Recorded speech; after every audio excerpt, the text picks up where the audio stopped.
Esse vídeo faz parte de uma série intitulada Diálogos a respeito do futuro do Brasil.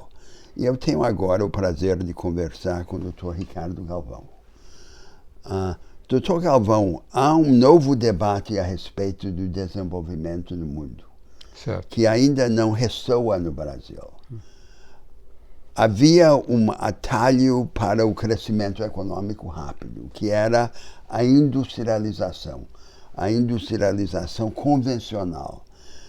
E essa vanguarda industrial antiga não é mais vanguarda, ela sobrevive hoje como vestígio da vanguarda anterior, dependente de uma restrição de retornos ao fator trabalho ou como satélite da nova vanguarda.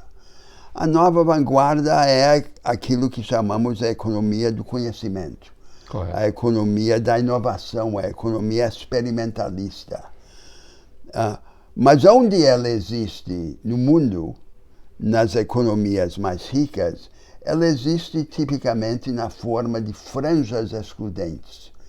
Franjas que excluem a grande maioria das empresas e dos trabalhadores. Se é assim nas economias mais ricas, com as populações mais educadas, quanto mais no resto do mundo. E aí é que está o dilema que cada vez mais preocupa todo mundo. O atalho convencional fechou, a industrialização convencional. A alternativa seria uma forma inclusiva da economia do conhecimento, mas essa forma inclusiva não existe, nem nos países mais adiantados. Como é que nós vamos romper esse dilema?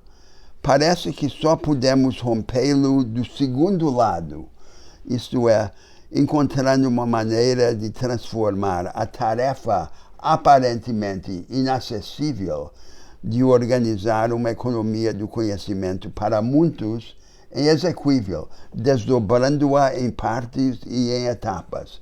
Como o senhor vê isso à luz dos problemas e das oportunidades do país?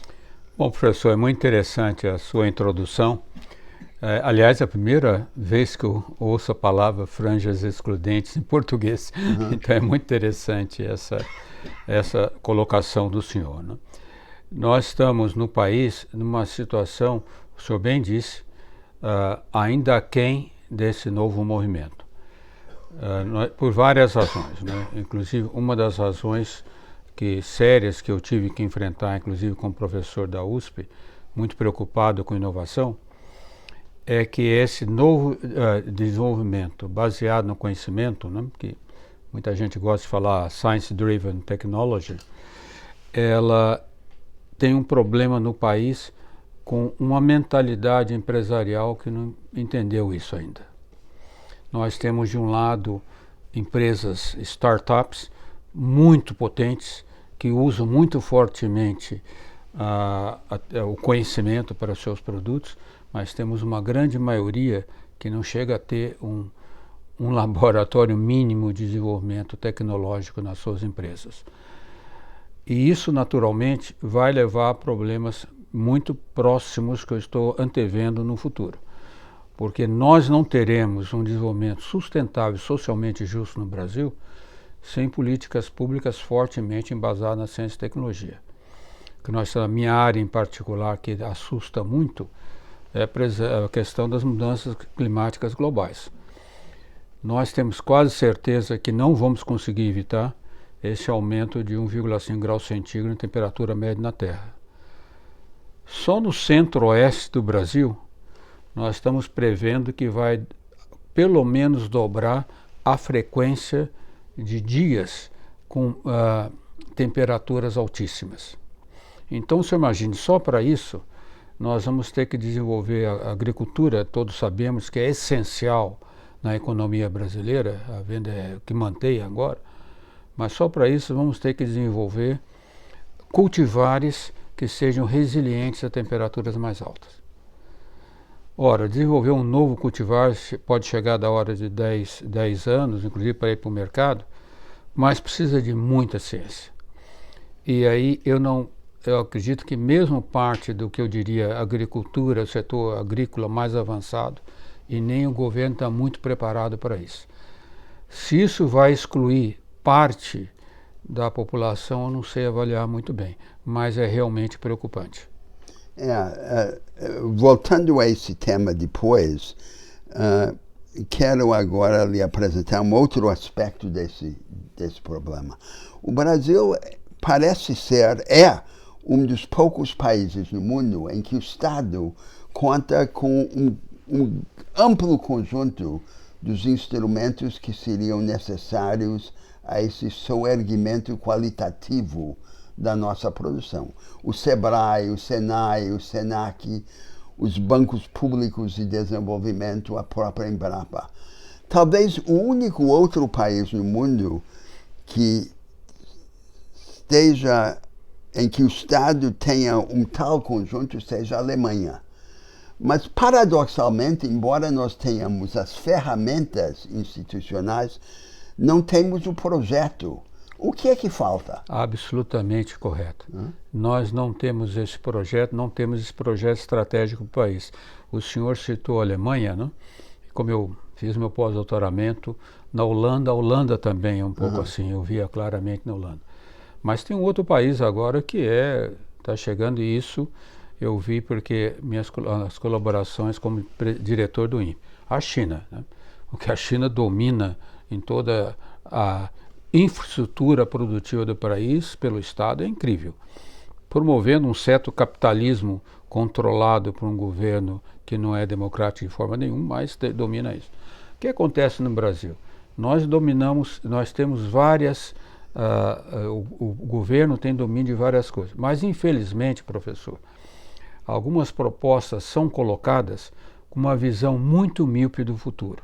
Não se vê mais a longe. Para não ficar raso, vou dar um exemplo muito claro. O Brasil, hoje em dia, nós sabemos a importância das fontes renováveis para o nosso futuro e para melhorar, vamos dizer assim, a questão do aquecimento global.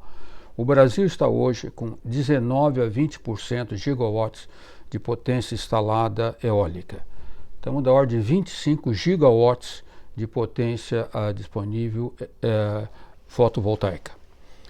Mas nós sabemos que para colocar todas essas energias na rede, no sistema integrado nacional, que vem desde a rede de transmissão à rede de distribuição, nós precisamos tornar esse sistema smart grids.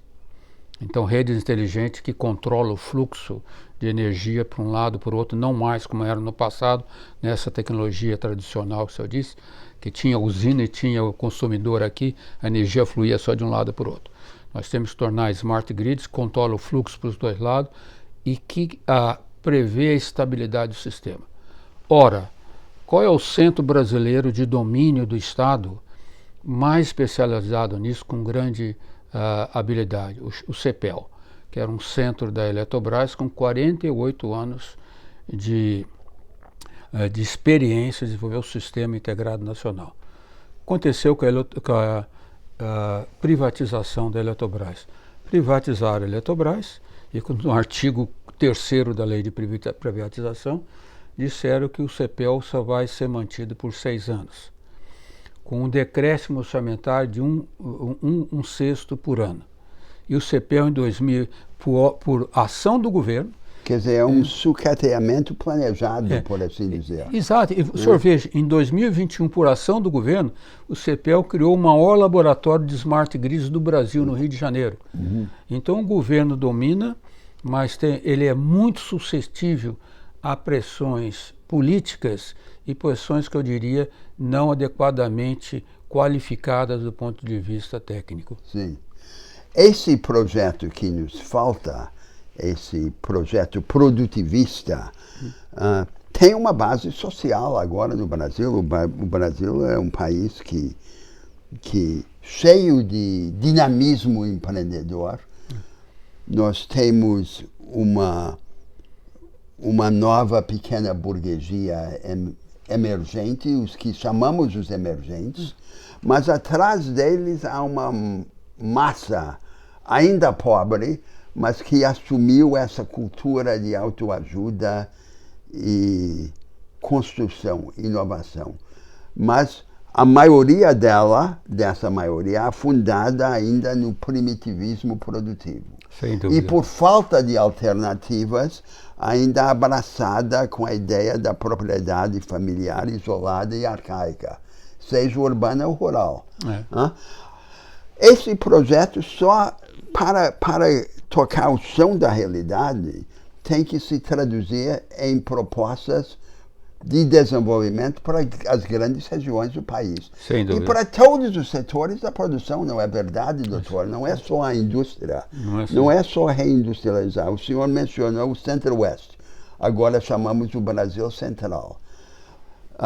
Aquilo foi obra da Embrapa, foi a Embrapa que abriu a savana tropical para a agricultura. E agora nós teríamos que ter uma segunda etapa, uma qualificação do projeto agropecuário que abraçasse a diversificação de lavouras perenes, a intensificação da pecuária, o manejo florestal sustentável e a industrialização progressiva dos produtos agropecuários. E esse é só um exemplo, quer dizer, não é um preconceito a favor da indústria e contra a agricultura. É a ideia de que nós temos que construir um rumo de desenvolvimento baseado no casamento da inteligência com a natureza. Esse exemplo do senhor, se eu me permite interromper, é importantíssimo, porque a Embrapa é um caso típico no Brasil do desenvolvimento baseado no conhecimento científico. O trabalho da doutora Joana Doberheimer, quando fez a pesquisa de como incorporar nitrogênio no solo, com plantas de leguminosa, etc., que deu um grande salto para o desenvolvimento da Embrapa. Não precisamos, a partir de então, não precisávamos mais importar nitrogênio como um dos fertilizantes. Isso é o exemplo clássico de Science Driven Innovation, que agora nós vamos citar fortemente. E a nossa agricultura continua ainda totalmente dependente da importação dos fertilizantes. O resto continua importante. Professor, nós temos um problema sério nesse desenvolvimento, que aí foi outra, na minha visão, uma cegueira ou uma miopia dos governos anteriores. Não vamos colocar nenhuma ideologia partidária, política aqui. O Brasil não domina de forma nenhuma insumos básicos que precisam para o seu desenvolvimento. A China hoje domina 83% da produção de terras raras, que são absolutamente necessárias para a eletrônica e agricultura que nós vamos precisar. Nós já tínhamos no passado a capacidade de produzi-las. Isso foi tudo perdido. Nós não temos nenhuma capacidade de produzir os insumos de fármacos. Tudo se importa, coisas que são absolutamente possíveis fazer no Brasil. Nós fazemos apenas combinação dos princípios ativos só existentes. Não fazemos em nada inovação radical. De jeito nenhum. Não temos. E o complexo industrial da saúde seria uma das áreas em que teríamos grande potencial para desenvolver a inovação. Inclusive com a biodiversidade que nós temos na Amazônia. Claro. Isso nos leva ao tema da Amazônia, o grande tema da Amazônia. Porque nós usamos de uma forma indisciplinada esse conceito de desenvolvimento sustentável e não abrimos a caixa preta desse conceito para saber o que é na prática. Ou é um extrativismo artesanal, sem escala, sem tecnologia e, portanto, sem futuro, ou é uma variante da economia do conhecimento.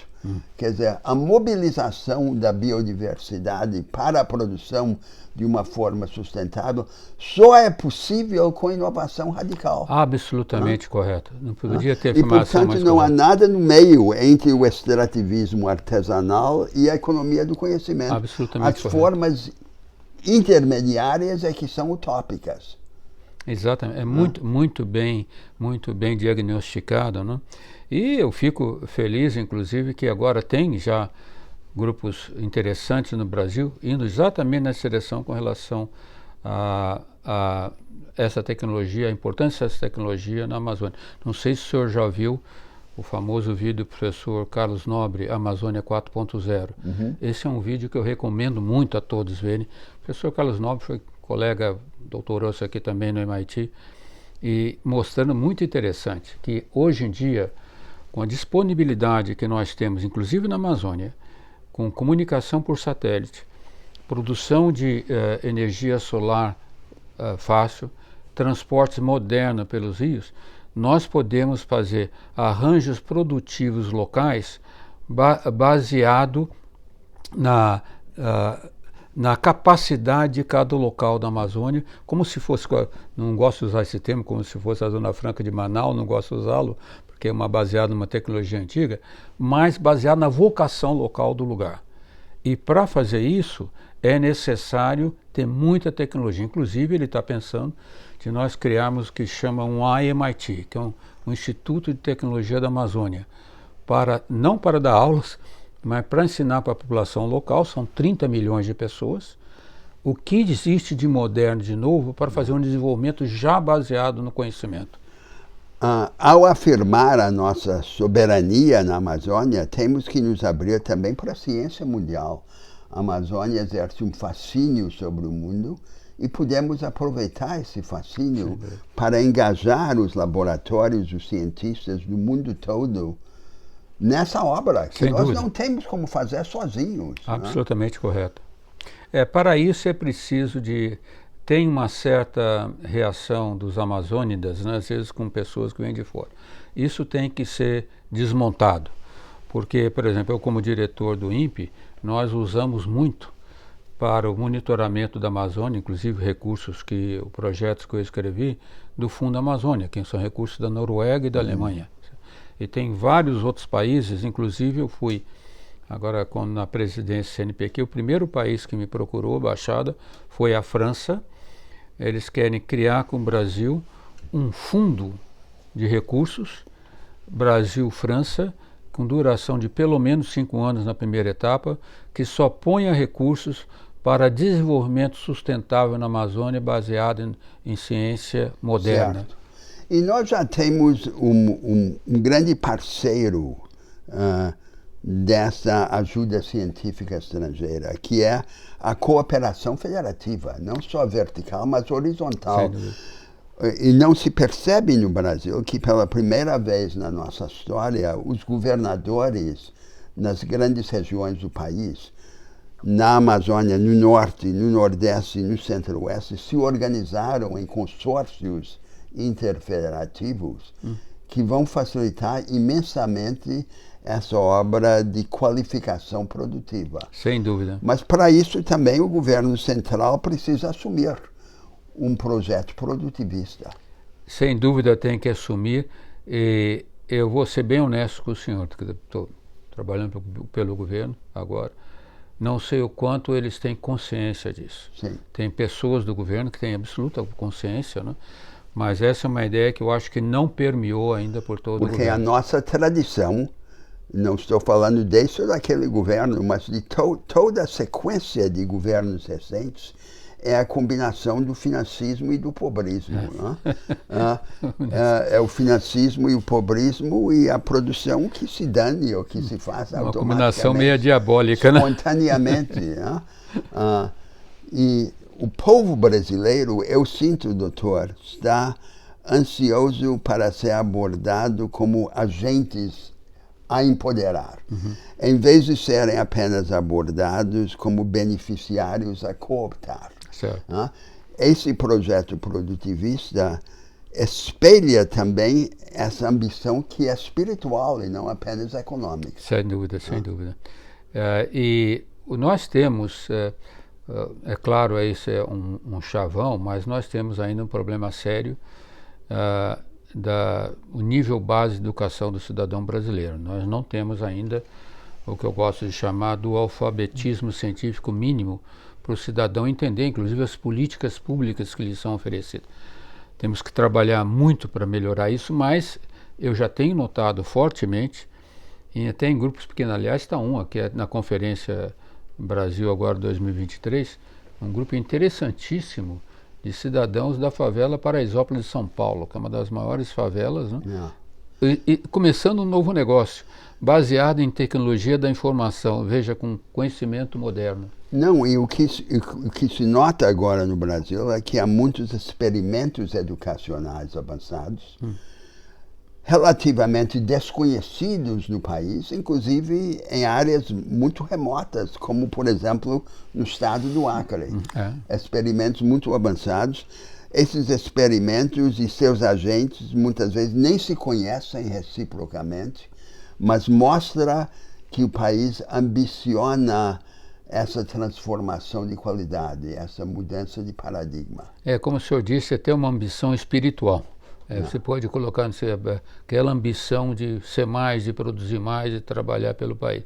Falta, no entanto, essa articulação governamental melhor, para facilitar, inclusive, que isso ocorra, além do problema que nós temos no Brasil ainda sério, que tem que melhorar, em particular na Amazônia, né? O nosso arcabouço legal, que infelizmente ainda é um pouco antiquado e às vezes dificulta essas interações que são muito importantes, inclusive do Estado com o setor produtivo. Não, eu descobri lá que o problema fundamental, o problema preliminar, é o caos fundiário. Não? Se numa região imensa em que ninguém sabe quem tem o quê, a pilhagem sempre vai atrair mais do que a preservação ou a produção. Nós temos que organizar aquilo, ter o ordenamento territorial e ecológico, fazer a regularização fundiária, como começamos a fazer, envolver os estados e os municípios diretamente nessa obra. E temos esse problema que o senhor referiu da educação. Nós temos ainda, apesar dos experimentos educacionais, uma educação vidrada na informação dogmática e no enciclopedismo raso. Absolutamente correto. No nosso ensino médio, praticamente não tem nenhum laboratório onde o aluno vá e abra uma RAM para ver como é que funciona. E temos que dar olhos, asas e braços a essa grande anarquia criadora e sincretista que é o Brasil. Sem dúvida. Só vou fazer um comentário que o senhor tocou rapidamente na questão de regulamentação de terras, etc., da Amazônia, que lá é difícil, né? Porque o senhor, eu acho que não estava no Brasil naquela época, quando os militares decidiram ocupar a Amazônia. Tem uma frase que eu considero emblemática como é aquele amigo nosso, o professor Delfineto, que ele dizia assim: a maneira de conquistar a Amazônia é de fazer lá um faroeste e depois nós mandamos um xerife. O xerife que nunca foi, né? Então, na Amazônia, as coisas... a ocupação, inclusive, se fala quando se compra alguma propriedade de terra em que andar está comprando, que é uma em cima da outra. Né? Isso vai ser difícil. Você veja, o CAR, que é o Cadastro Ambiental Rural, foi criado em 2012, né?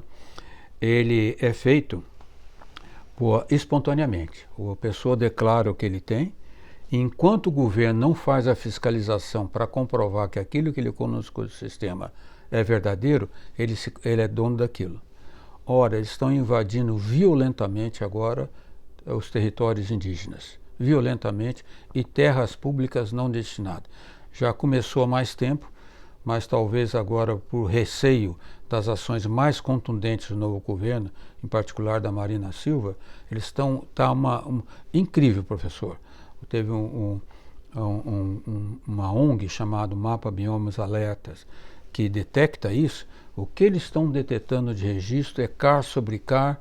O governo não tem as ferramentas para analisar tudo. A Amazônia é enorme e isso vai ser um problema que vai ter que ser enfrentado claramente para que nós possamos ter esse desenvolvimento sustentável baseado no conhecimento. O Brasil se levantará. Sem dúvida. Muito obrigado. Obrigado, professor, pela oportunidade, uma satisfação conhecê-lo pessoalmente. Obrigado.